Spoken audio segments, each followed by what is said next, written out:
안목영대입니다. 혹시 모르는 사람 있을까? 예, 모르는 사람이 있을 것 같아요. 간혹 저희가.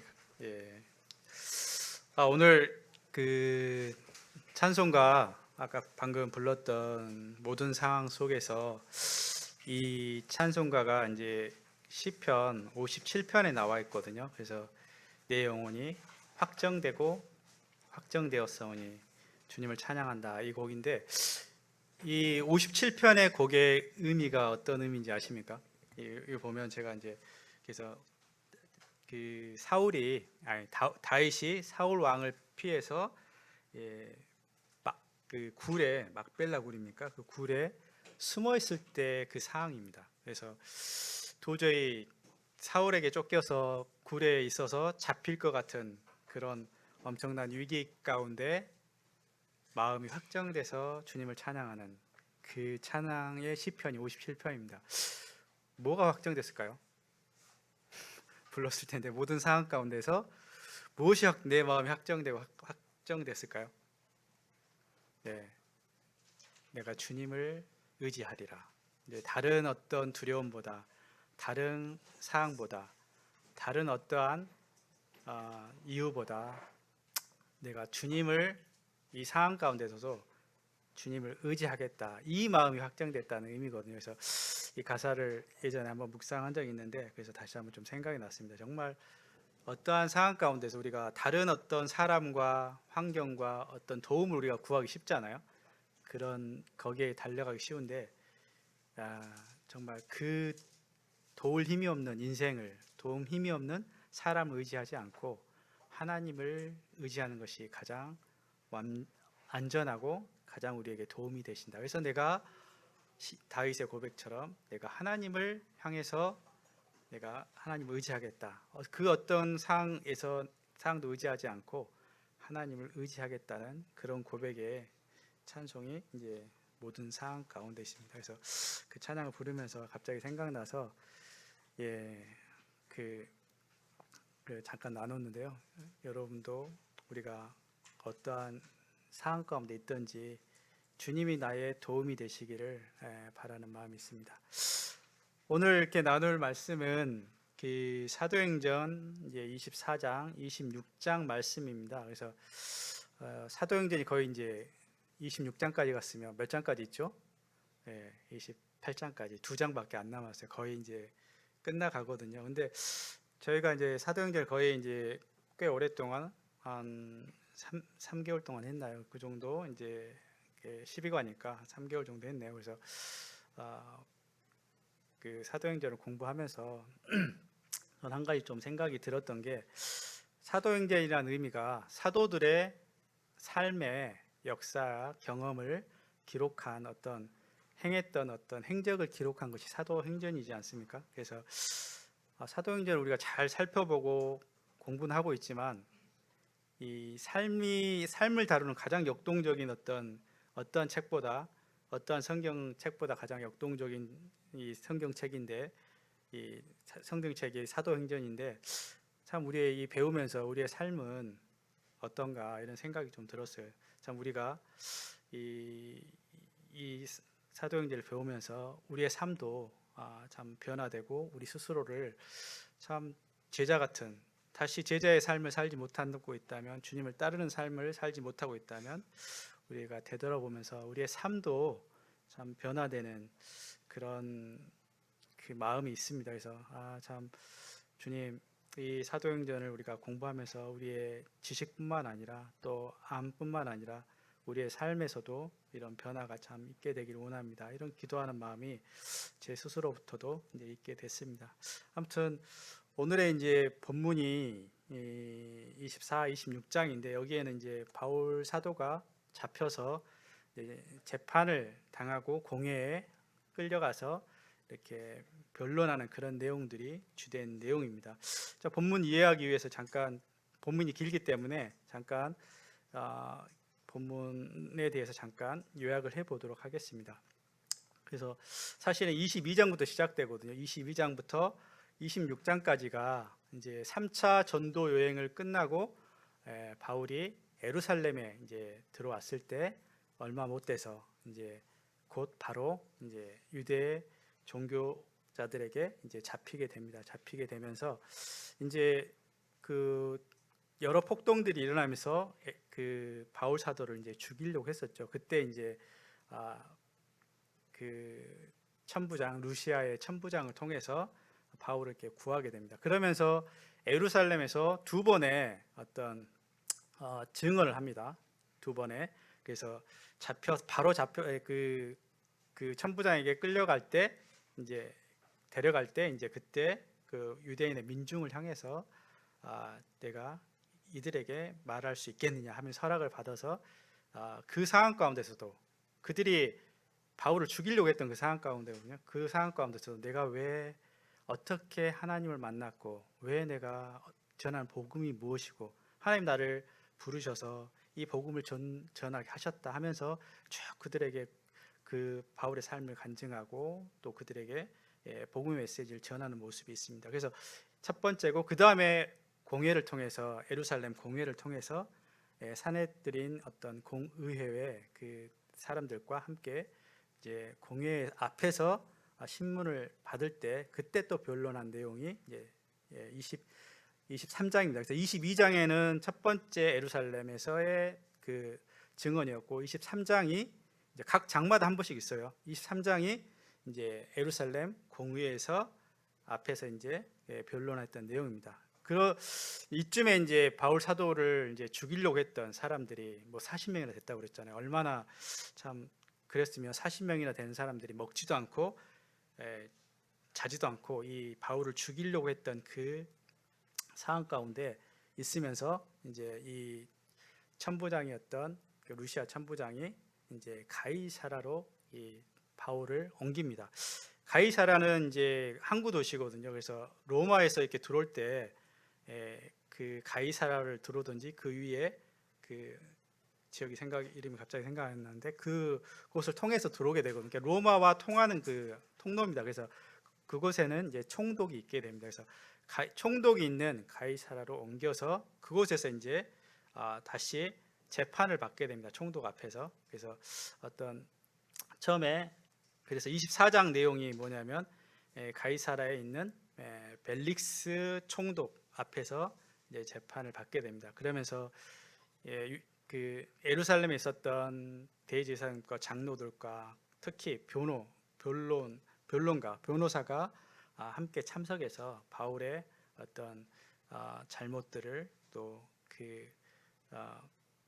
고소하게 됩니다. 이들의 고소는 사실 어떤 내용이었냐면 이제 어떤 종교적인 어떤 율법적인 종교적인 어떤 내용도 있었지만 이때 이제 가이사라에서 이제 총독은 이제 로마에서 파견된 사람들이거든요. 그래서 총독에게 이 바울을 이제 고소하면서 어떤 내용으로 고소하냐면 크게 이제 첫 번째 내용은 어떤 정치적인 이슈로 합니다. 이가 사람들을 선동해서 어떤 반란을 일으키려고 했다, 어떤 소요를 일으키는 자다 이렇게 하면서 이 어떤 정치적인 이슈를 끌어들이고 또 이단 시비를 하면서 그 이단의 어떤 종교를 전한다, 또 성전을 더럽힌다 이런 정치적 어떤 신앙적 율법적인 부분 또 성전의 어떤 그런 행위적인 부분들을 이제 합해서 이렇게 바울을 고소하게 되지만 바울이 그들 향해서 변론하게 될 때 그 변론하게 됩니다. 그래서 이게 세 번째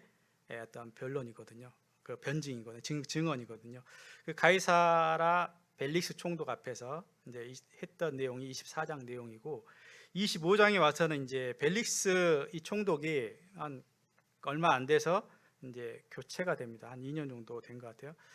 교체가 되면서 이제 베스도 총독이 새롭게 부임하게 됩니다. 그래서 베스도 총독이 부임하면서 이제 다시 이제 예루살렘에 갔을 때 이 유대 사람들이 또 유대 종교자들이 또 제사장들이 이 바울을 또 고소하게 됩니다. 이게 가만히 둘 자가 아니다.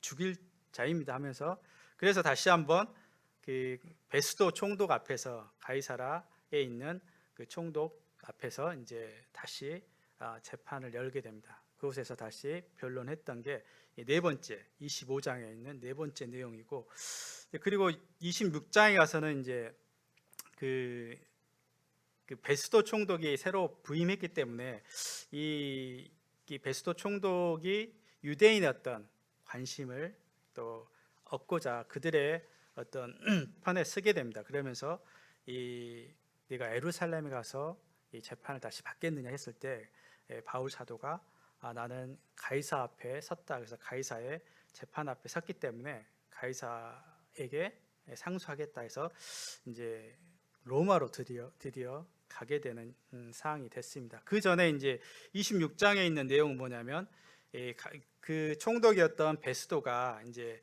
아그리파 왕에게 이제 어떻게 상소해야 될 내용들을 아무리 신문을 해도 바울 사도가 어떤 잘못된 부분이 없고 그들의 종교적인 어떤 문제와 이슈로 그들을 이렇게 다투고 있는 것이었기 때문에 어떤 로마 법으로는 그를 억제할 어떤 사항들이 없었기 때문에 다시 한번 아그리파 왕에게 이 바울 사도가 뭐가 문제인지 다시 그 신문을 할 것을 요청을 하게 됩니다.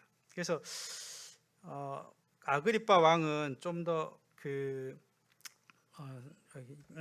사항을 설명한다면 이때 이제 그 예루살렘 이스라엘이 로마의 지배를 당하고 있었던 때잖아요. 그래서 로마 시대 때 어떤 이게 아그리파 왕이 그럼 누구냐 했을 때 로마의 통치 방법이 각 지역의 나라에서 그 왕을 세웁니다. 왕을 세워서 그 왕이 다스리게 합니다. 그러니까 로마에서 파견된 어떤 게 아니라 로마에서 인증을 하지만 그 지역에 있는 사람의 왕을 세워서 그 나라를 통치하게 하고 그 다음에 어떤 감독으로서 총독을 두는 겁니다. 그래서 그 시대에 이 시대에 그 아그리파 왕이 그 유대 사실은 그 메두메 사람이라고 그러는데 하여튼간 이 사람이 그 유대의 아내와 결혼하면서 유대 혈통을 갖고 있는 사람입니다. 그래서 그렇기 때문에 유대의 어떤 전통이나 이런 것들을 잘 알고 있는 그런 왕입니다. 그 왕을 통해서 통치하고 있었던 시대고 이 시대에 이제 그래서 베스도 총독이 다시 한번 바울 사도를 아그리파 왕에서 이제 그 신문을 하게 됩니다. 이때 다시 한번 다섯 번째 26장 내용이 이렇게 다섯 번째 바울 사도가 증언한 내용입니다. 왜 이렇게 23장, 22장, 23장, 24장, 25장, 26장 다섯 장에 거쳐서 각 장마다 어떤 이런 증언하는 내용이 구체적으로 나오는데 왜 그렇게 다섯 번이나 주님이 이렇게 다섯 장을 거쳐서 이 일들을 행하게 했을까 이런 좀 생각이 좀 들긴 했어요. 그래서 여기에 나오는 그 등장 인물이 세 부류로 나옵니다. 그래서 제가 이제 이 말씀을 다시 묵상하면서 예전에 청년회 때 제가 이 벨릭스 총독에 대한 어떤 그 사항들을 청년들끼리 연극을 했던 기억이 나요. 예전 기억인데 그러면서 이 내용들이 기억이 나더라고요. 그래서 이들의 어떤 인물들을 그때 막 그 생각 토론했던 게 생각이 나면서 여기에는 세 부류의 종류의 사람들이 나옵니다. 첫 번째는 누구겠습니까? 유대인들입니다. 유대인들에 속한 대제사장, 제사장일 수도 있고 장로일 수도 있고 또 바리새인, 사두개인 이런 그 사내들의 어떤 공의회에 포함된 어떤 각 종파의 리더들이 있었을 것입니다. 그래서 이 유대인들은 누구를 대표할까요? 그 유대인들은 유대 종교를 가지고 있기 때문에 어떤 종교주의자들의 모습을 대표하고 있습니다. 그래서 주님이 이렇게 다섯 번의 변증을 통해서 증언을 통해서 각각의 여러 사람들에게 다른 사람들에게 이 복음을 하나님의 그 바울 사도의 간증과 복음을 전하게 했거든요. 그래서 정말 이 부류의 사람들이 어떤 부류의 사람들이었는지를 한번 생각해 보면서 생각해 보게 됐는데 첫 번째가 그 유대인이었죠. 유대인은 종교적인 종교주의자들입니다. 그래서 그리고 두 번째 사람들은 어떤 사람 누구에게 전했습니까? 로마에 속한 권력자들입니다. 그래서 천부장이나 그 다음에 총독이나 왕족 또 거기에 귀부인들, 유력자들 이런 어떤 권력층에 있는 사람들에게 이 복음을 증언하는 그런 일이 있습니다. 그래서 이 유대인들은 누구를 대표하냐면 사실 어떤 종교주의자들을 대표하고 있는데 그들의 생각이 왜 그렇게 바울의 또 예수 그리스도를 부인하게 됐을까요? 그들의 생각은 아마 자기의 종교적인 생각에 빠져 있어서 오히려 하나님이 새롭게 말씀하시는 하나님의 어떤 인도하심과 하나님의 어떤 뜻을 구하기보다는 어떤 자기의 전통과 율법과 자기의 어떤 신앙에 자기의 어떤 종교에 빠져 있기 때문에 새로운 어떤 것들을 받아들이지 못하는 이 부류에 속할 것 같아요. 이들은 유대인이지만 사실 이걸 보면서 믿는 우리에게도 그런 모습이 있지 않을까 싶어요. 물론 믿지 않는 분들에게도 더 있겠지만 믿는 우리에게도 나의 어떤 종교적인 형식, 가지고 있는 생각들, 또 내가 가지고 있는 어떤 것들이 주님이 말씀하실 때 듣지 못하게 하진 않을까, 이런 생각을 좀 하게 됩니다. 그래서 이 종교주의적인 어떤 생각들이 얼마나 사실은 더 하나님을 믿지 못하고 하나님께 반대해서 결국에는 이들이 예수 그리스도를 죽이는 자가 되지 않습니까? 그래서 이런 종교주의에 빠져 있는 모습들이 이 첫 번째 유대인의 모습인 것 같아요.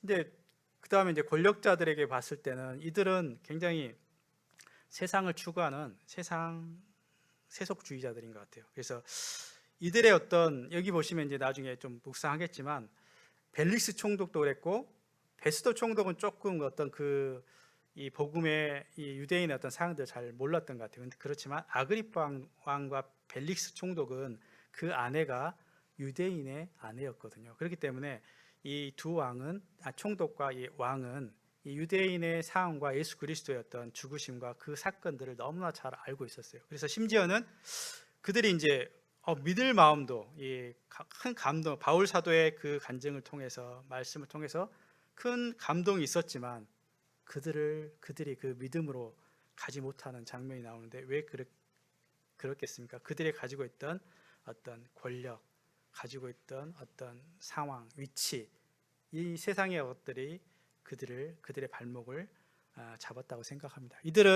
이들이 추구하고 있는 가장 큰 것은 유대인의 어떤 민심들을 얻고 정치적인 안정과 자기의 어떤 위치를 지키기 위한 목적이 가장 컸을 거란 생각입니다. 그래서 정말 주님의 어떤 복음의 메시지가 증거될 때 이 나의 어떤 종교적인 어떤 생각과 세속적인 이 세상의 가치관적인 어떤 그런 부분들이 이 말씀 그대로 우리를 믿지 못하게 하는 그런 이유가 되지 않을까, 이런 생각이 듭니다. 아무튼 이 5번의 이 별 증언을 통해서 왜 하나님이 이렇게 5번이란 큰 어떤 사건들을 이렇게 하게 했을까 했을 때 이것은 어떻게 보면 주님이 하시는 일이라고 생각이 됩니다. 우리가 봤을 때는 바울 사도의 입장에서는 이 사항들이 이제 그 감옥에 갇히게 되고 감금되기 때문에 자기의 어떤 억울함과 자기의 어떤 내용들을 변론하고자 할 수도 있었고, 하나님 꼭 이 방법을 써야 됩니까? 정말 어떻게 보면 죽을지도 모르는 그런 상황 가운데 놓였을 때 바울 사도의 어떤 인간적인 생각은 하나님, 제가 복음을 전하는데 꼭 이런 방법을 하나님이 쓰셔야 됩니까? 이런 생각도 가질 수 있겠죠. 근데 사실은 생각해 보십시오. 이때 어떻게 바울 사도가 이 총독과 왕 앞에 나아갈 수 있겠어요? 어떤 방법으로 그들에게 이 복음을 전할 수 있고, 유력자들에게, 특히 영향력 있는 그 유력자들에게 어떻게 복음의 말씀이 전해질 수 있겠어요? 그 방법은 아무리 생각해도 제가 볼 때 이 재판 앞에 섰을 때 그들에게 증언할 수 있는 기회였다고 생각합니다. 하나님이 그래서 바울 사도를 감금하게 하셨고, 5번의 재판을 거쳐서 이 유력자들뿐만 아니라 총독, 왕뿐만 아니라 모든 예루살렘과 이스라엘에 있는 이스라엘 그 사람들에게 그 복음이 증거됐으리라는 것은 너무나 분명합니다. 왜냐하면 이 굉장히 사회적인 이슈잖아요.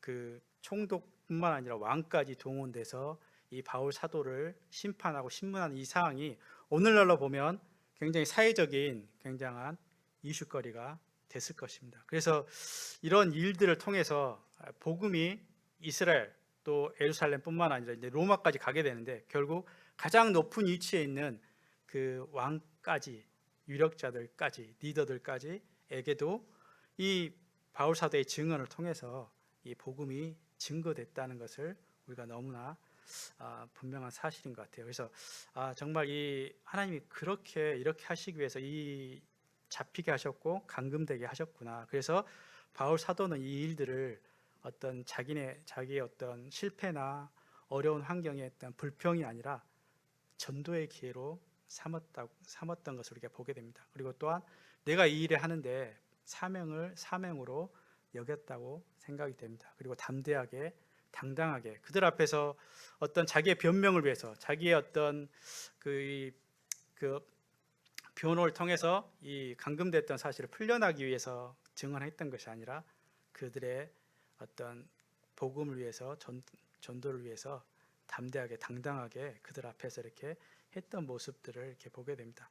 그래서 그 장면을 이제 좀 더 구체적인 부분의 장면이 옥중 서신서 중에 하나인 빌립보서를 통해서 어떻게 이 사항들을 바울 사도가 생각하고 여겼는지 그 내용들을 너무나 잘 볼 수가 있는데요.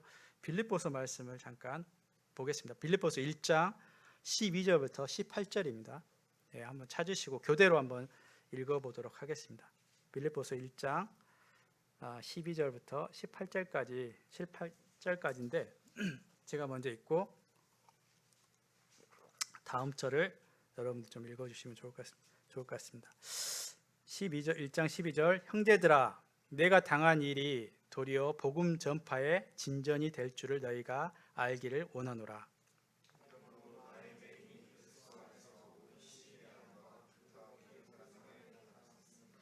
형제 중 다수가 나의 매임으로 말미암아 주 안에서 신뢰함으로 겁없이 하나님의 말씀을 더욱 담대히 전하게 되었느니라.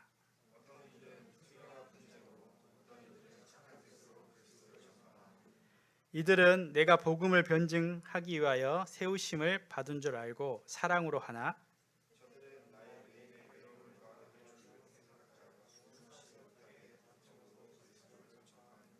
그러면 무엇이냐 거칠애로 하나 참으로 하나 무슨 방도로 하든지 전파되는 것은 그리스도니 이로써 나는 기뻐하고 또한 기뻐하리라.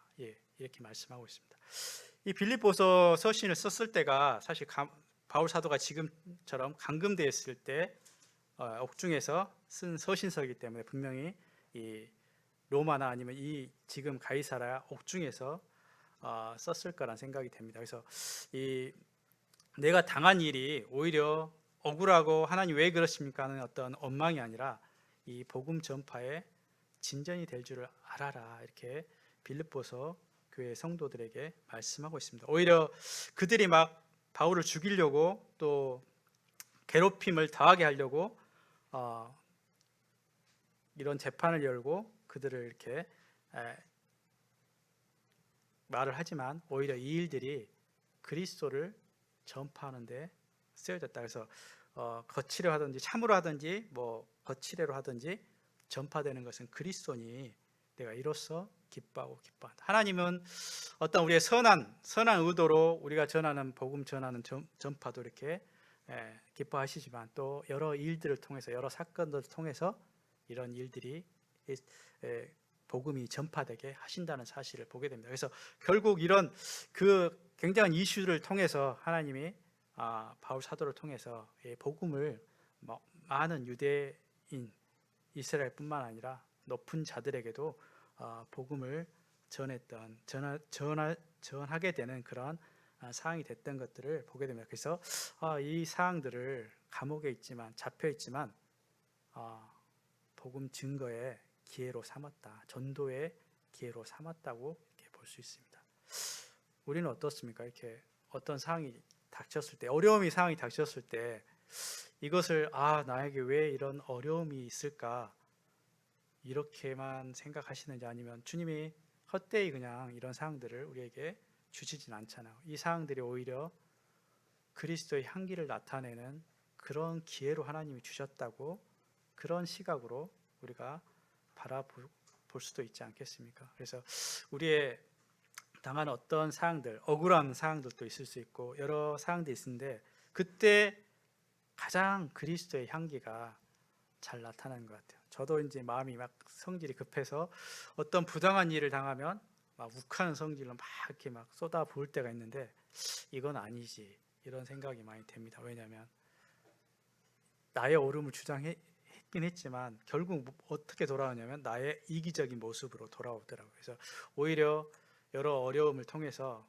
어떤 게 나타나냐면 많은 사람들이 이렇게 그런 간증도 많이 있는데 너를 통해서 참 주님의 모습을 보게 된다. 주님의 어떤 사항들을 좀 보게 된다 해서 실제적으로 그런 모습을 통해서 돌아오신 분들의 간증들을 많이 들었습니다. 그래서 우리의 그 어려움이 오히려 복음 증거의 기회가 된다는 사실들을 우리가 한 번 더 이 사실들을 한 번 더 생각해 볼 필요가 있을 것 같은 생각이 듭니다. 그리고 두 번째 이 바울 사도가 이 재판을 임하면서 정말 전도의 기회로 삼았을 뿐만 아니라 또 한 가지 분명한 사실은 어떤 주님이 나에게 맡기신 이것은 나의 사명이다. 이렇게 사명으로 여겼다는 사실을 우리가 보게 됩니다. 오늘 본문의 핵심 구절도 그렇고 핵심 부분의 사도행전 26장 말씀 한번 보겠습니다. 사도행전 26장 15절. 특별히 여러 변증 중에 그 사도행전 26장이 좀 더 가장 자세하게 증언하는 내용들이 가장 자세하게 좀 나와 있습니다. 그렇지, 나와 있는데 이제 사도행전 26장 15절부터 23절 이 부분도 좀 길기 때문에 함께 같이 좀 읽어보도록 하겠습니다. 제가 26장 15절부터 15절은 읽고 여러분들이 다음 주에 읽어주시면 고맙겠습니다. 내가 대답하되 주님 누구시니까? 주께서 이르시되 나는 네가 박해하는 예수라.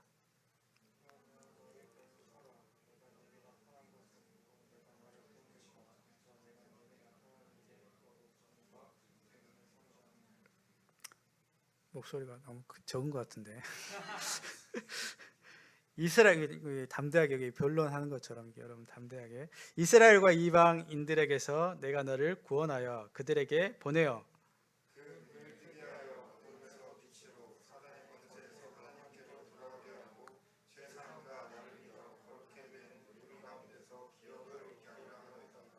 아그리빠 왕이여 그러므로 하늘에서 보이신 것을 내가 거스르지 아니하고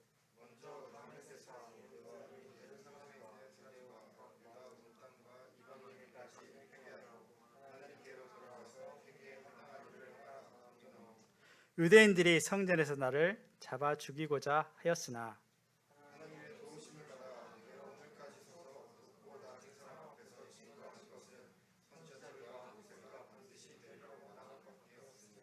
곧 그리스도가 고난을 받으실 것과 죽은 자 가운데서 먼저 다시 살아나사 이스라엘과 이방인들에게 빛을 전하시리라 함이니이다 하니라. 어렵네요. 네, 이 바울 사도는 바울 사도도 굉장히 유대 바리새파 중에서 율법에 속해서 열심히 살았던 그 삶이 오히려 주님을 박해했다는 사실들을 그가 가지고 있는 신앙적인 신념이 얼마나 잘못됐다는 것을 주님을 만난 다음에 주님의 부활하신 그 모습을 본 다음에 그가 잘못된 믿음을 갖고 있다는 사실을 알게 되면서 주님께 이제 돌아오게 됩니다. 그러면서 주님 누구십니까 하면서 나는 내가 박해하는 예수다. 사실 하나님을 위해서 살았던 그가 하나님의 아들이신 예수를 하나님 오히려 박해하고 있는 역할을 하고 있는 그 자신을 봤을 때 얼마나 충격적이었겠습니까? 정말 내가 주님을 위해서 한다고 하는 일이 오히려 주님을 방해하고 있다면 얼마나 잘못된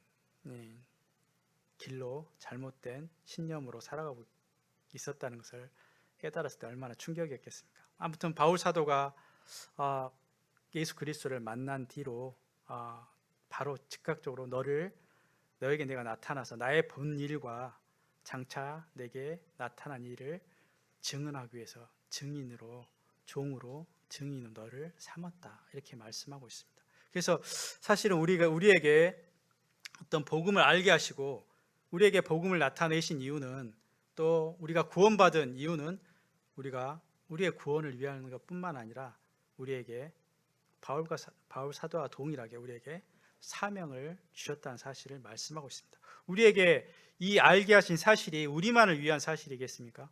사실은 이 바울 사도의 이 26장 바울 사도의 고백이지만, 또 바울 사도에 향한 하나님의 말씀이지만, 동일하게 내가 너에게 나를 나타내고 나를 보이고 하나님의 뜻을 알게 하였던 이유는 우리의 구원뿐만 아니라 참된 나의 증인으로 삼았다는 사실입니다. 사실 바울 사도는 이런 주님의 부르심 앞에 분명한 어떤 사명이 있었기 때문에 그가 감옥에 있든지 또 어떠한 상황에 처했든지 이 사명 앞에서 흔들림이 없을 거란 생각이 듭니다. 그래서 정말 그들에게 이제 아그리파 왕 앞에서도 정말 이 바울 사도가 만난 그리스도를 증거하게 되고, 또 하나님께 대한 회개와 또 그리스도가 고난 받으시고 죽은 자 가운데서 먼저 다시 살아나사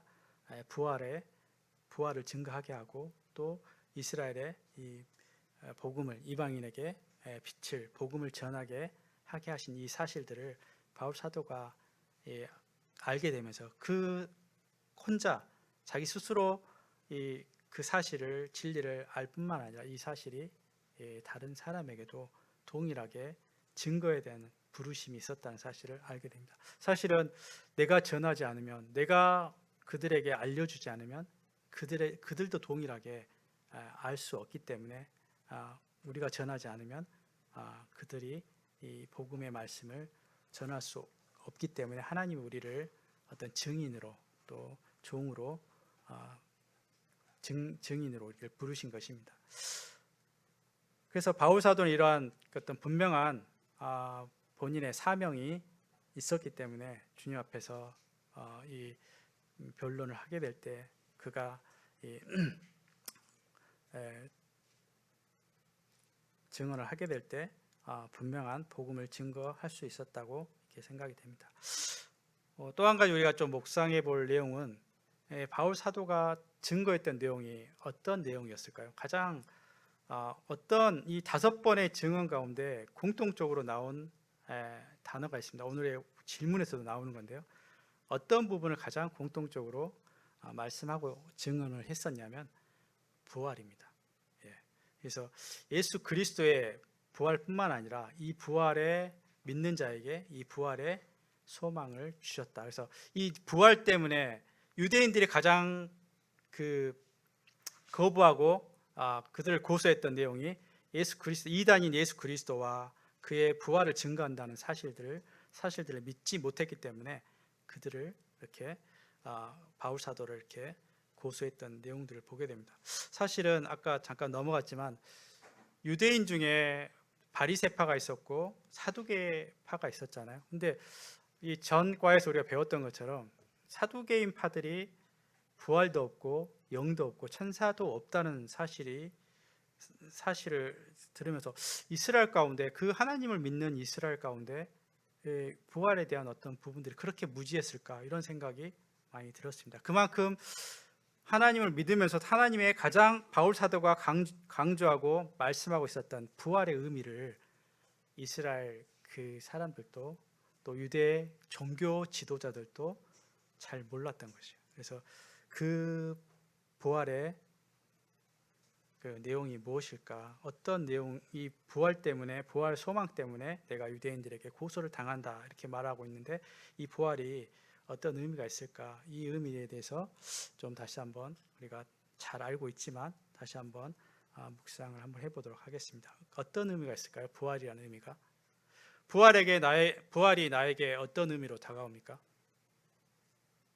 예수 그리스도가, 우리의 복음은 예수 그리스도가 죽으실 뿐만 아니라 죽음으로 끝난 게 아니라 부활하셨던 것도 두 번째 복음에서의 가장 중요한 부분입니다. 예수님이 단순히 십자가에 죽으셔서 우리의 죄를 사하셔서 우리가 죄 없이 함을 받고 의롭다함을 받았다는 내용이 복음의 전반부의 중요한 부분이라면, 뒷부분에 부활도 그만큼의 가장 중요한 의미가 있습니다. 또 사도행전에서 증거한 바울 사도의 증거한 복음에는 부활의 의미를 강조하고 있음을 보게 됩니다. 오늘 이 변증에서도 또 증언에서도 부활 때문에 내가 유대인에게 고소를 당했다 이렇게 여러 번 말씀하고 있는 것처럼 이 부활이 유대인에게도 잘 몰랐던 사실을 보면 좀 놀라운 사실입니다. 아무튼 이 부활이 우리에게 주는 의미가 어떤 의미가 있습니까?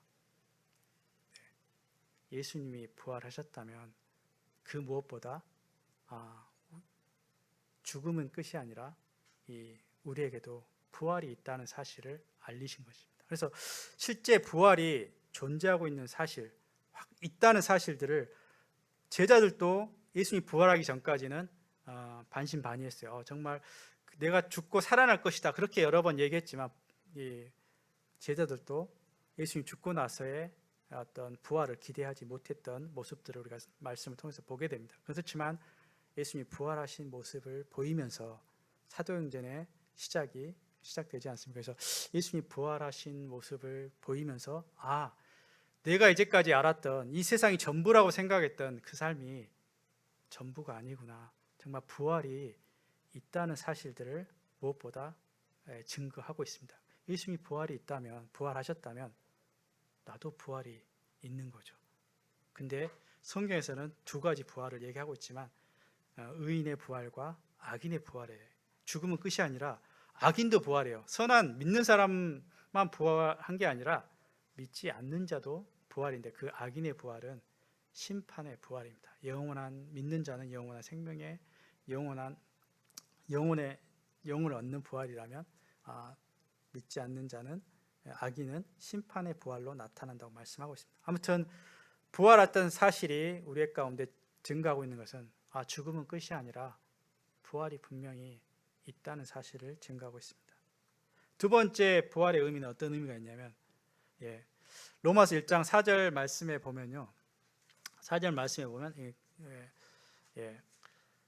제가 읽겠습니다. 성결의 영으로 죽은 자들 가운데 부활하사 능력으로 하나님의 아들로 선포되었으니 곧 우리 주 예수 그리스도라. 부활을 통해서 어떤 걸 증거하셨다고 하냐면 하나님의 아들로서 선포되셨다. 하나님의 아들이셨기 때문에 사람이 아니셨기 때문에 하나님의 아들이셨기 때문에 그가 죽음 가운데서 이 죽음의 권세를 이기셔서 첫 번째 부활에 이르신 첫 열매가 되신 하나님의 아들로 선포되셨다고 말씀하고 있습니다. 또 다른 의미의 부활의 의미는 어떤 의미가 있습니까? 하나님의 우편에 앉으신 주권자이신 왕이신 모든 통치권을 가지신 이제 왕으로 주권자로 하나님이 예수 그리스도가 쓰셨다는 사실입니다. 여기 보면 요한복음 5장 27절에 보면 그가 인자됨으로 말미암아 심판하는 권세를 주셨다 이렇게 말씀하고 있고요. 사도행전 2장에 보면 2장 33절에 보면 하나님이 오른손으로 부활하신 예수님을 오른손으로 예수를 높이셨고 또 36절에 보면 이스라엘아 정녕 알아라 알지니 너희가 십자가에 못 박은 이 예수를 하나님이 주님 주와 왕이신 주님이라고 하셨고 그리스도가 되게 하셨다. 구원자가 되게 하셨다. 이렇게 말씀하고 있습니다. 그래서 하나님의 우편에 앉은 이제 주권자가 되셨다는 사실들을 말씀하고 있고 에베소 1장 말씀에 보면 하나님 우편에 앉으사 모든 통치와 권세와 능력과 주권과 이 세상뿐만 아니라 오는 세상 일컫는 모든 이름 위에 뛰어나게 하셨다. 예수 그리스도가 물론 하나님이셨지만 여기서 왜 주권자로 표현하셨냐면 예수 그리스도요 하나님의 나라가 이루어지는 그 실제적인 그 나라의 주권자가 되셨다는 의미가 있습니다. 그래서 네 번째 의미는 어떤 의미가 있냐면 하나님 나라가 예수 그리스도의 천년의 왕국이 시작됐다는 것을 말씀하고 있습니다. 그래서 부활에 예수 그리스도를 하나님의 첫 열매라고 말씀하고 있습니다. 그래서 사도행전의 우리가 1장의 시작 초반에 얘기했던 것처럼 처음 사도행전 1장 3절에 보면 예수님 부활하시고 40일 동안 그가 나타나시면서 어떤 말씀을 하셨다고 그랬죠? 하나님 나라의 일을 말씀하셨다고 그랬어요. 물론 예수 그리스도가 이 땅에 오시면서 주님의 나라가 시작됐지만 이제 더 구체적으로 왕권을 입으시고 주권을 가지신 그분이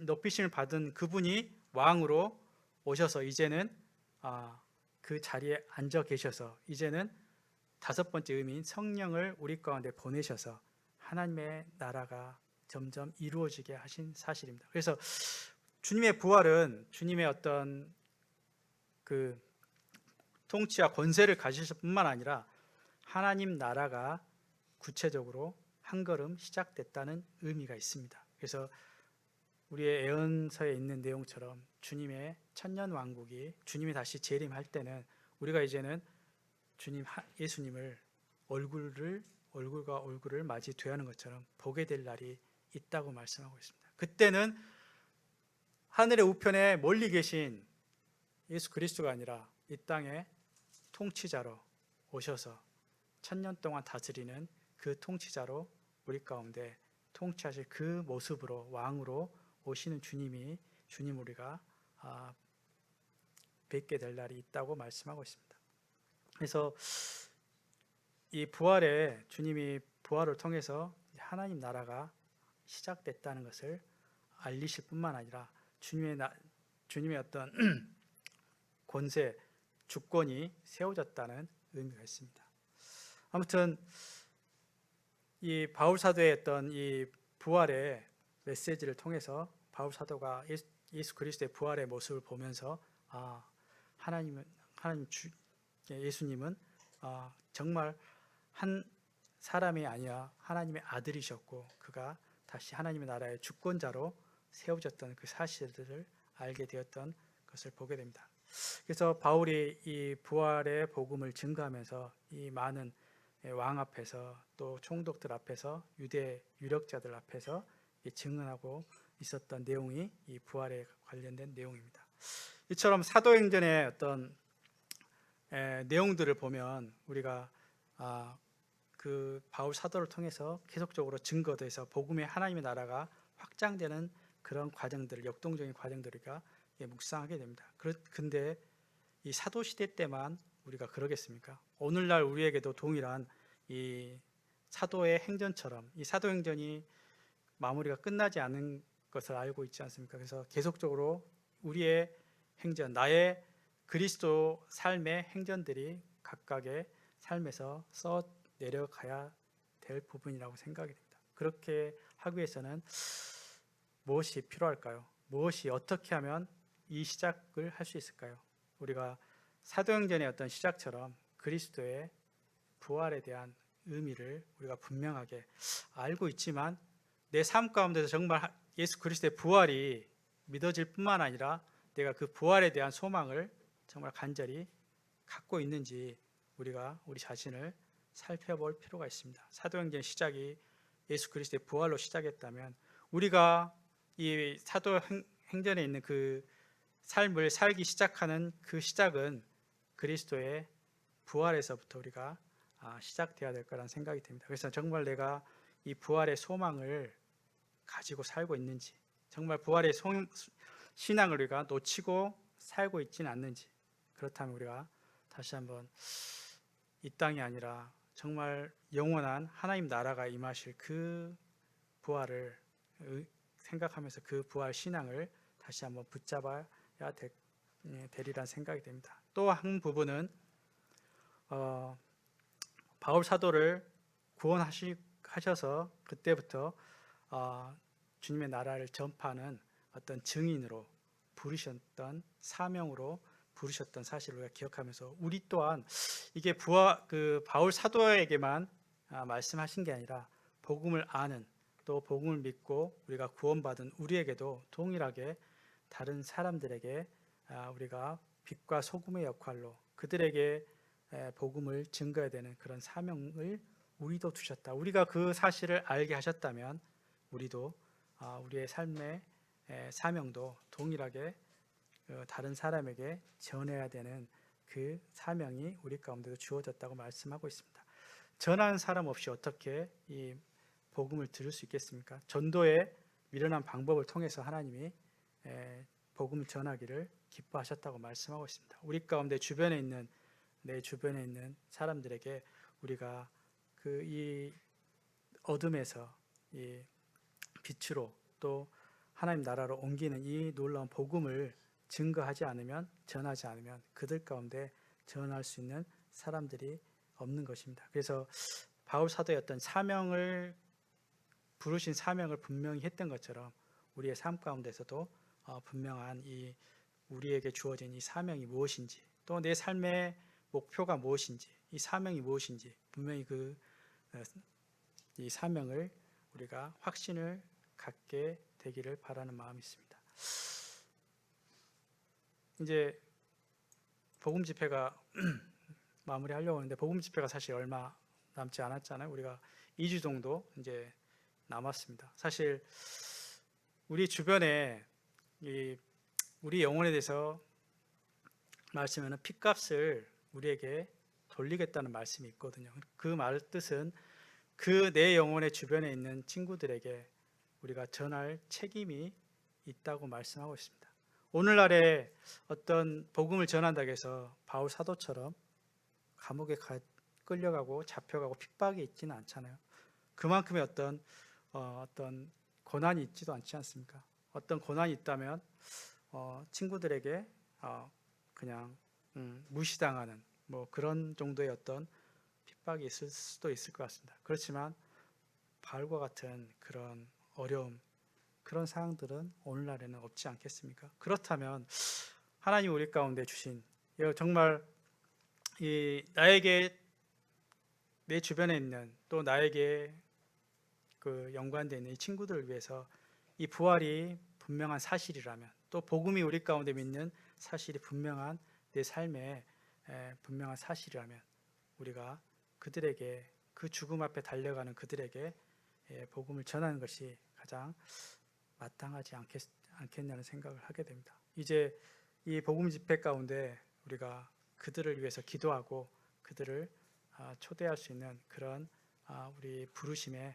사명을 다시 한번 생각하면서 그 영혼들을 초대하게 되면 좋을 것 같습니다. 기도하고 이렇게 마치도록 하겠습니다. 주님 감사합니다.